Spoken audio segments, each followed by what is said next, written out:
Thank you, Art. I appreciate your heart. I appreciate that you tell us your story. That kind of made me think about Roger's talk. I don't know where Roger's sitting at tonight, but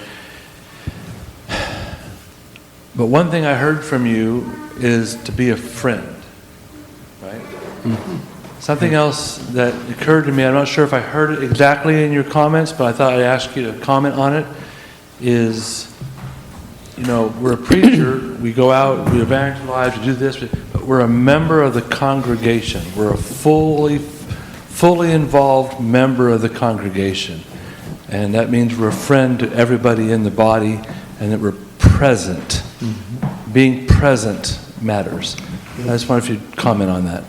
Yeah, I appreciate you mentioning that. That was on chart 7. I have that friends on it as one of the hats that we wear. And the thing about being a friend is being a friend means good times and bad. And I'll tell you, some of the people that we had that were work acquaintances that wanted to obey the gospel and that we met other places, it was because we talked about the bad times, the difficult things, and nobody else would talk to them about that. They would go to bosses at work, and the bosses would say, oh, well, I'm sorry to hear that. Sorry to hear you got a problem. No. If he's given us all things that pertain to life and godliness, why won't we use them? Why won't we help?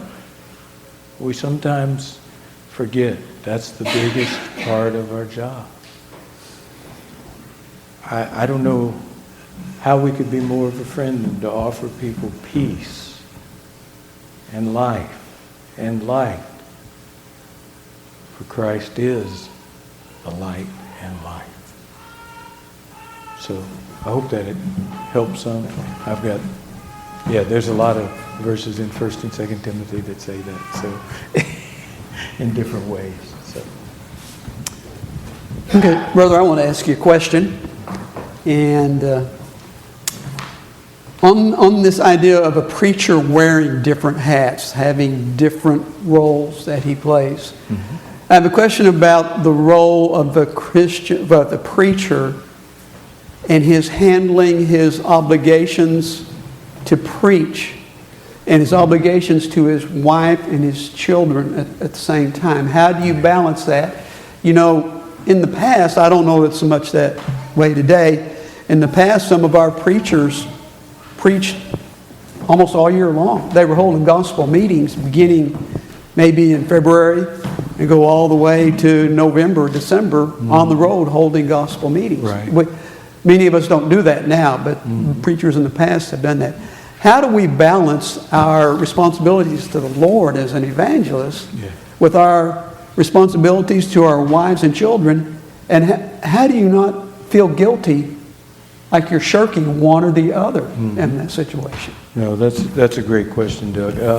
In one regard, I can't say too much because I don't hold a lot of gospel meetings. I haven't been around holding a lot of gospel meetings, but the ones I do have, and even, you know, in the situation with husband and wife, those kind of things, what I think there is a tendency to do, especially if you are traveling a lot, is it's harder for you to give the priority to spending the time together on the things that you can do together as husband and wife, in terms of the studying, in terms of preparing for the gospel meetings, even though it's going to be held somewhere else.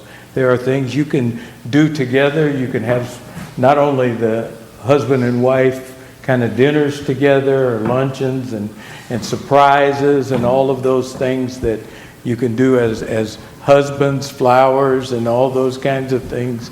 But having that dedicated time to show your wife constantly the value she brings and how she enables you to be able to hold those meetings and to be able to be gone, because let's face it, when one spouse is gone, the other one's taking up the slack in many, many ways. And so I think that the key is the communication, that you really have to increase when you're going to be on the road a lot.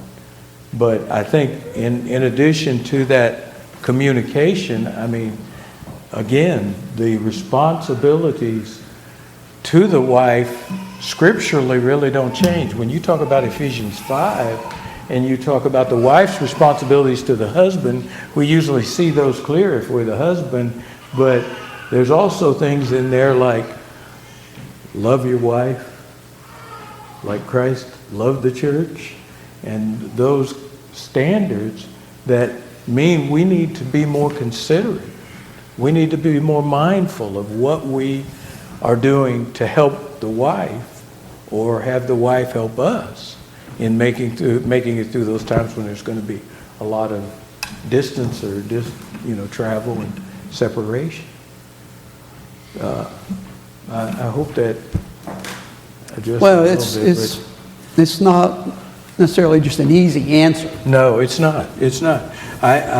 Some of the things that I had that will help strengthen it is while you're there, the studying together, the obeying God together, the praying together, the encouraging each other in each other's task that are going to be either the result of you being gone or going to be needed to be taken care of and things like that, and how you can help before you leave and those kinds of things. The consideration is what I'm really getting at, that sometimes we don't do because as men sometimes it's easy to say, oh, I got to make this trip and I'm focused on the getting to that place and preaching this lesson or that lesson, and we forget that we may not be helping our spouse like we should.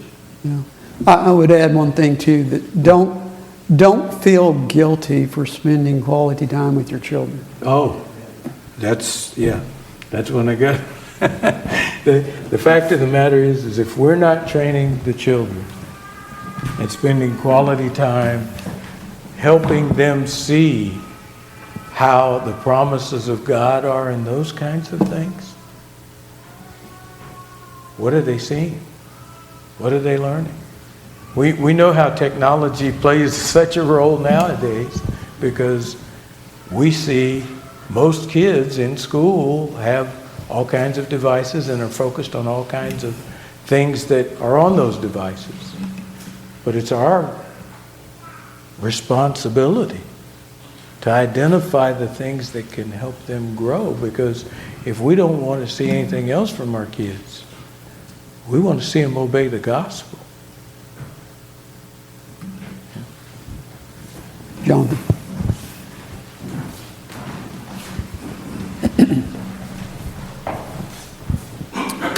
Thank you, brother.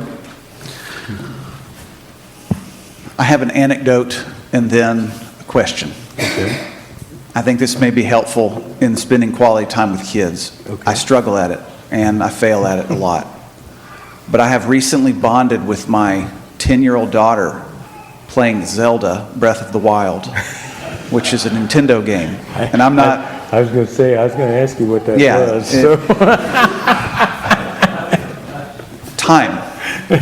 Time doing the thing that she wanted to do was helpful. So there's an anecdote. Yeah.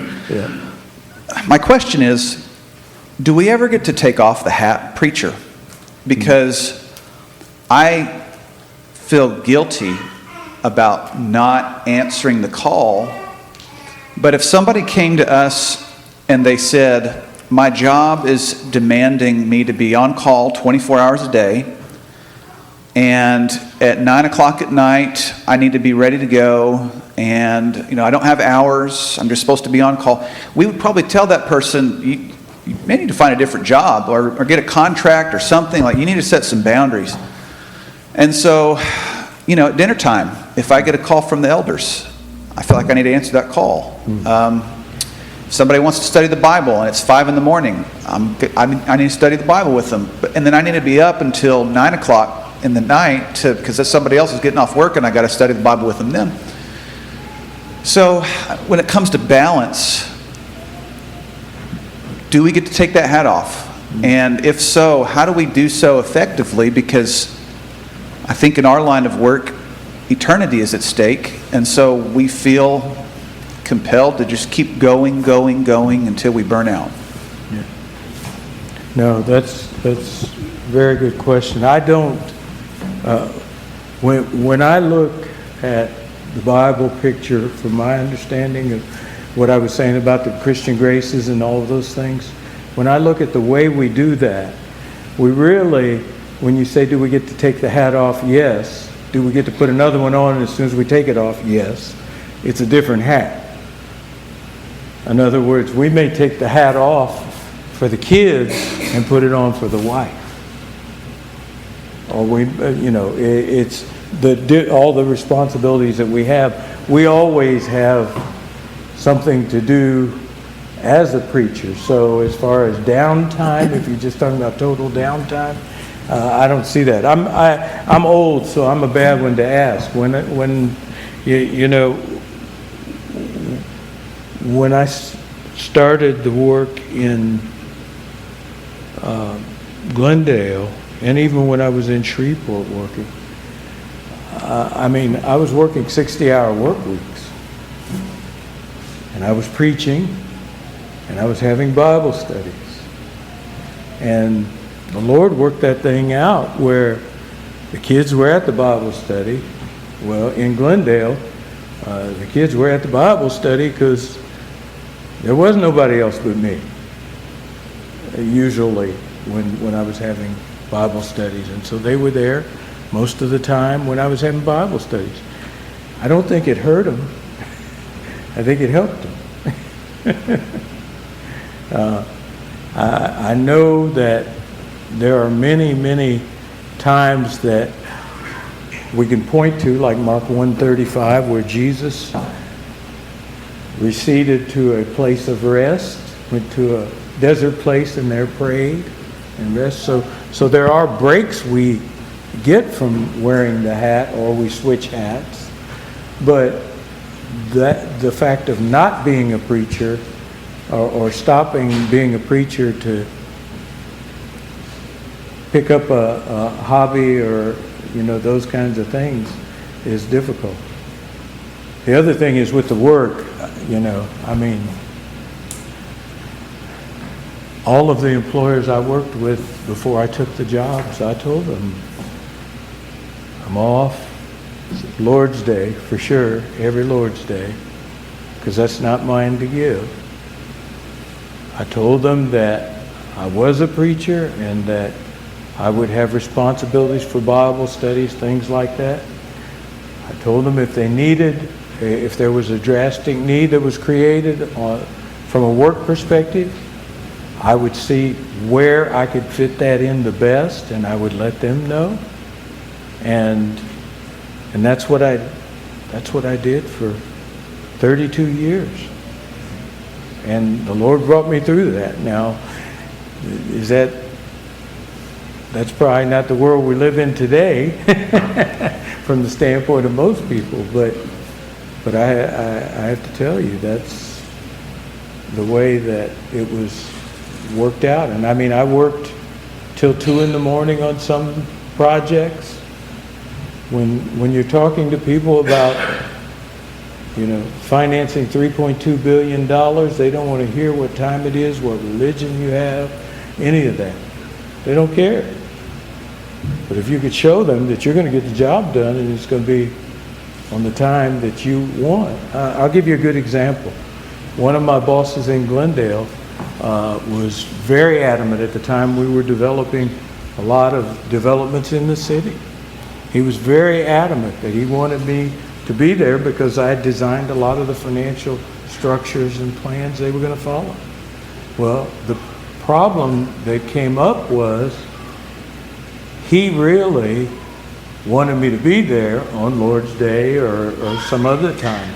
And I would just say, no, that's not what I agreed to, and that's not, you were supposed to be honoring this. Well, to make a long story short, what ended up happening was we taught him the gospel. He would call me into meetings and he would say, can we pray before we start start talking about these issues.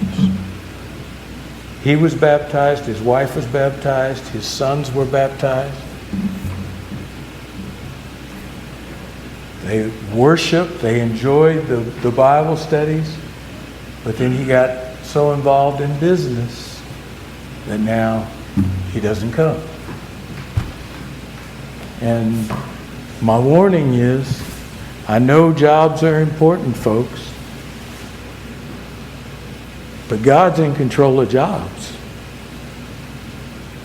And I think that provides us with the guidance of God and what we can do to be able to still keep first things first.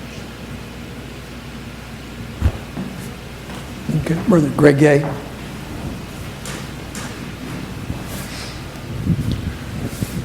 Thank you, Art. Elders are not all the same, and they have different circles of influence within their congregation they serve. They have different talents that they use to serve. Preachers are no different. Right. So some preachers, they could convert a stump. Brother, you're one of those. Okay. No. Others of us, It's all human. others of us, we struggle to convert others, but yet we all do the best we can, wearing what hats we can with the talent God has given us for His glory. So not every preacher may do the exact same things. Right. This was brought home to me recently when I was in California for a meeting, and it was time for ordination of Brother R.C. Cope. And Jimmy Kading spoke amazing words about that, and it's worth going and finding that online and listening to it. And among the things he said was to R.C., you are not responsible for filling the church. You are responsible for filling the pulpit. And so I guess we have to have a place to start.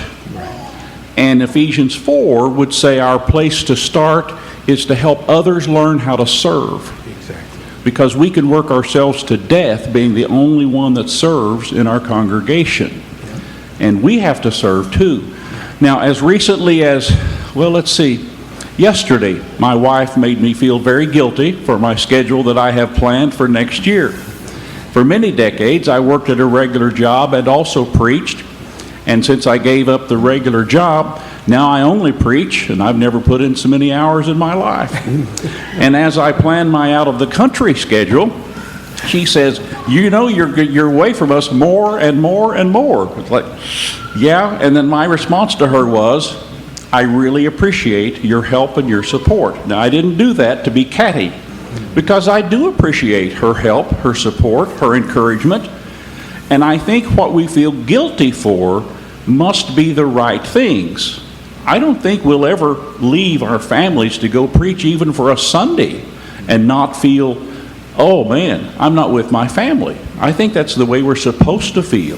How do we balance that? It takes a very special wife to be a preacher's wife. Oh, it takes a special woman to put up with those phone calls and those things that we know we need to do, we love to do, but at the same time it tears us away from our families. In my children's younger years, as I worked at a regular job and preached, I limited my preaching, I limited my travels. Now my job was very demanding, but that still gave me a lot of time at home. And those with younger children, what's younger? I don't know. Figure it out. But there needs to be special attention paid. And once children are older and have their own lives and their own direction, they still need attention, but not near so much. So how we serve depends on our situation in our lives. Where we serve depends on our opportunities. But wherever we are, we need to do the best we can to serve with our wife's support and with our children's support and encouragement. I have told people, young preachers especially, that as you're filling out your schedule for the week, write in an appointment to play with your kids, or write in an appointment to take your wife to lunch. And if somebody says, what are you doing Thursday for lunch? Man, I'm sorry, I've got an appointment. And you do. And it's the most important appointment that you could have for that day. Balance is never easy, but God will bless us in all of that. Okay, there's a brother in back.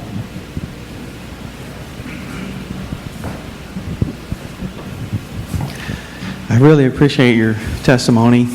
And when you say preacher, I'm not clear, that many call a preacher a pastor or a minister or an evangelist. Are you referring more to an evangelist in this case as a preacher, what that really defined Well, as?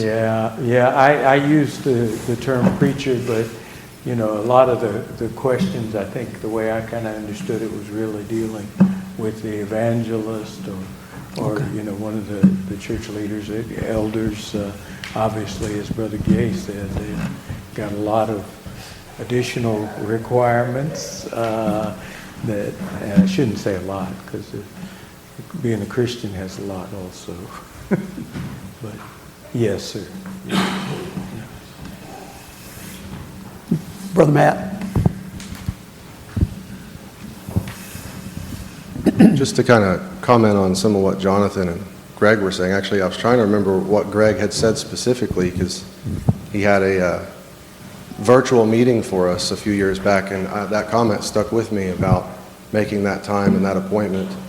And it brought to mind the years I spent studying with Johnny. One of the things he integrated in, I go up every Friday for as long as he held me there, until he let me leave, was he talked about preachers in his generation and before, and the problem of too much time at the office. And how the preacher kid reputation came around, and he said it's time for that to stop. So I think integrating that into training for younger men, that you prioritize that. And as you hit stages of life, also maybe some understanding from your congregation that your balance has to shift for a time.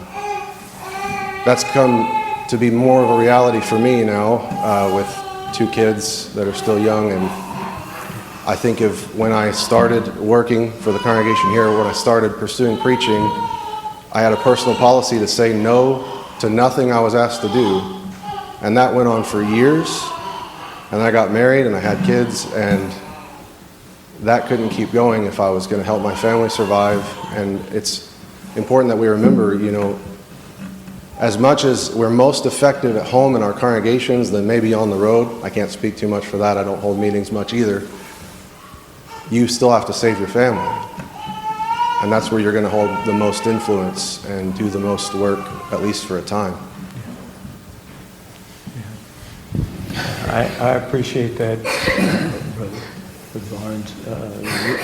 The thing that I would just say, and just to be clear, is when we're talking about developing the congregation, and I didn't get to talk a lot about the church, I had that on my chart, but you are talking about really training as many people, as many younger people as you can.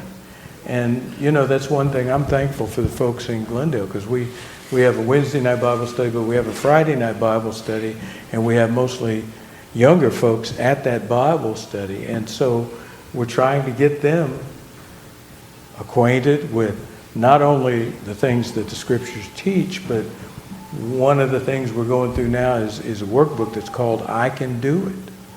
And, really getting the younger folks to see that God's way actually does have a lot of advantages that they won't hear about in school, and they won't hear about just talking to their friends. And when they learn those things, then they can make informed decisions. And the more they do that, guess what happens? The less I have to do directly.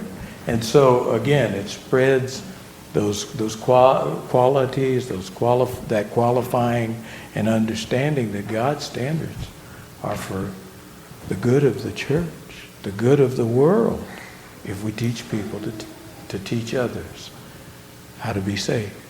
So. Okay, we have time for one more.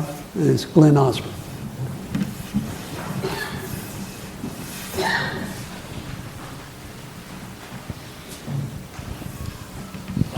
Before I made the decision to be an evangelist, I talked to my father.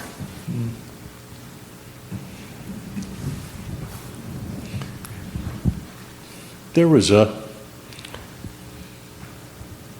an incident that happened whenever he was younger and before he got married, that he literally wore himself out too much. And we talked about that. I talked to him about that, and I remember what he said. He said, Glenn, you got to balance it.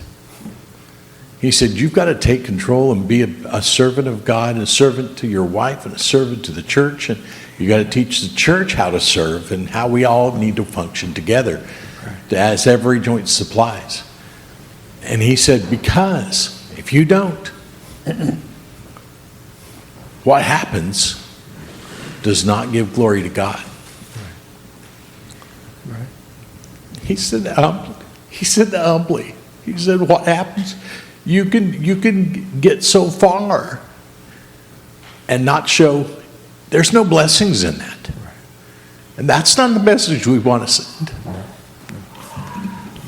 And that's the one thing he said to me. He said, listen, you be a good husband and a good father, and you got to do it right. I'm glad for my wife.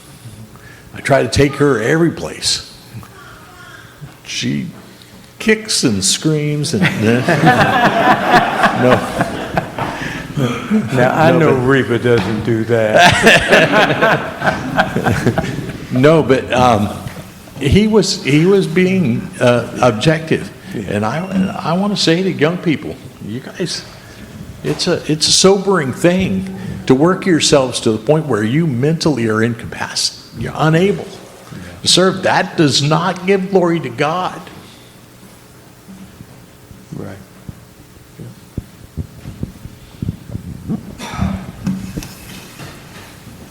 You have anything saying in summary?